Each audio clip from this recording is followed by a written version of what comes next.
Hey everybody, thanks again for joining us.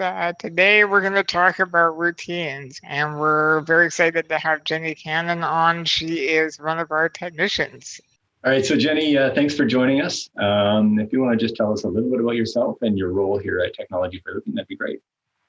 Hi, I'm Jenny, obviously, and I started with Technology for Living about a year ago now, and I'm a technician, so I get to go into people's homes and help them set up devices, teach them how to use it, and make sure that it's fully functionable by the time I leave. Excellent. I know our members have appreciated you being on board as well. You've been a big help, and today you're going to help us talk about routines. We're going to get into everything. We're going to get into Google routines, Amazon Alexa routines, some Siri shortcuts, and Ian's going to touch a little bit on SmartThings routines at the end. So just to get a little basis on where to start with routines, what we use routines for. Jenny, can you just let us know a little bit how our members use routines? Oh, there's a few members that tend to use routines for simple things like waking up, going to bed. Common ones would be waking up in the morning. You might want something like the news to broadcast or the weather. Sometimes we have lights that we need to turn on or night lights that we need to turn off. Maybe we know staff's coming in at the time, so we'd like to have a door open automatically at a certain time for us. And then, of course, there's things like having your thermostat set to a certain temperature, maybe shut off any security cameras you had running throughout the night or sensors that you had.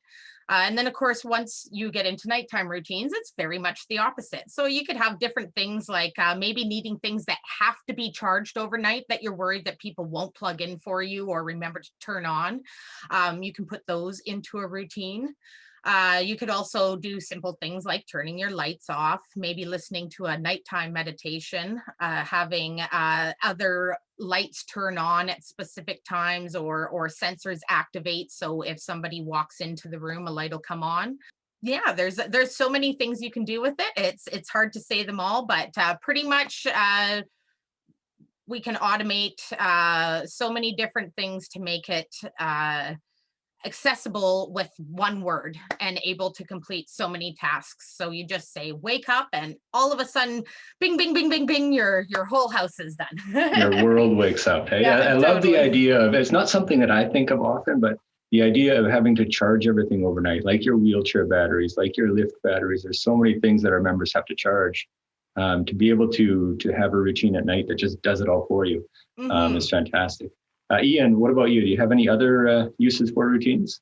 Well, I think it's good for people like myself that have a hard time enunciating to have a trigger word. I know everybody knows Benson loves his mango and pineapple routines, but there's validity behind it. I think that I know one member in particular that they have a face mask on, and saying elephant is something that Google understands almost every time. And so having a trigger, a routine with a word like that just makes it so much easier. And the more devices that we install in a member's home, it can be somewhat overwhelming to remember exactly what everything is called, whether it's like light in the ceiling, 1, 2, 3. It could be a lot easier just to say turn on ceiling, or make it bright. Sunshine. I know that's one that I use to open the blinds in the morning because it's something that the voice assistant understands when I'm just waking up and a little bit groggy. All right, thanks, Ian. And let's just get into these then. Let's just talk about them. The Google and Alexa, to me, are very similar. There's a few minor differences between the two, but for me, they really make it simple so anybody can get into the routines and pick a trigger word, pick a trigger to start the routine, and then just get into the home automations and what you want Google to do. There's a couple things that I've noticed between the two. Like, for instance, the Google allows you to play the radio, to play podcasts, to play sleep sounds, where Alexa is kind of limited in that stuff. But on the other hand, Alexa has a lot more triggering functions. Like, you're able to use smart devices that you activate to trigger other things through routines. And the big one for me for Alexa is the wait option. I know Google's been talking about having a pause or a wait function in their routines for quite a while. And I still don't see it in the Home app. But yeah, those are some of the differences for me. Jenny, what are your thoughts on the Google and Alexa? I haven't actually used the Alexa too much, but I feel about the same way. I mean, they're fairly similar. I don't think any one's better than the other. I think it really just depends on what system you want to run in your house. Right. Ian, any thoughts? No, I think that there is a lot more functionality within the Alexa routines. For example, you can have motion sensors trigger an action, which I think is really cool. Google is still working its way through. There are some workarounds for it, but all in all, I think if you're a power user, you're gonna find that the Alexa routines are a little bit more robust. Right. Okay. And you mentioned power users, Ian. You're a power user, and I know you've started to get into the iOS and the Siri shortcuts. Can you let us know a little bit about Siri shortcuts and how they do it a little bit differently from the other two? I think that they have a great idea and they're taking it to another level. They're incorporating some of the features from the other platforms. For example, IFTTT is one, having an if statement. That's really cool. An example of that would be if it is 3 p.m.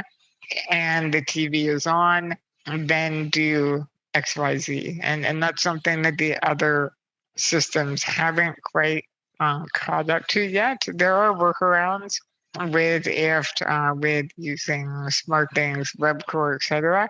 But just for an out-of-the-box feature, it's quite nice. Right, and I think also the Siri shortcuts allow you to put actual buttons on the phone screen, right?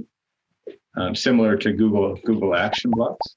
Yes, yeah, and that's really cool too. And it's also neat that you can have a prompt like in the morning saying good morning, and then it asking you, would you like to hear the weather? Because frankly, sometimes I don't want to hear every action every single morning, or if I go to bed, have a nap in the middle of the afternoon, I don't need to hear the same thing I heard 4 hours prior. So that's really neat. Right. And Jenny, I know you and I are fairly new to the Siri shortcuts. Do you have any thoughts on Siri shortcuts? Not too much, just kind of learning them all, but I'm hoping to implement some of them with some of our members in the future. Excellent, excellent. And Ian, we're going to lean on you for this one, the SmartThings routines. Jenny and I haven't used before, but let us know how you use it around your home.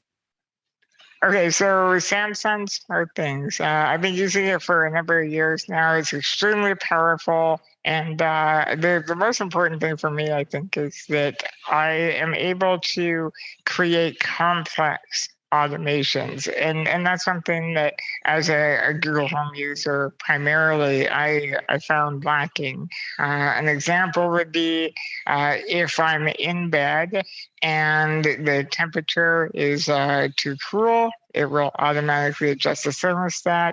Vice versa, too hot in the room, it will turn the fan on periodically. But it's just, I love it personally. I think that definitely from a programming perspective, you can add things such as WebCore to make it even more complex with virtual buttons and such. So if you are a power user and you're finding that you're unable to set the home up as you would like, it's a good option for sure. Okay, well, that's great information, both of you. I've learned a lot about routines today, and like our members, I appreciate having both of you available to talk about routines and to help me through them. So Jenny, thanks for joining us today. It's been great picking your brain about routines and kind of introducing you to the members. Thanks for having me, Wayne and Ian. All right, take care, Jenny. Thanks. All right, that was great having Jenny along today, talking about routines with us. I know I learned a lot about routines today, and I hope you guys did as well. If you do have any questions or comments, make sure you email them to us, and make sure you subscribe to YouTube. so you don't miss our next episode. All right. Thanks, everybody. See you next time.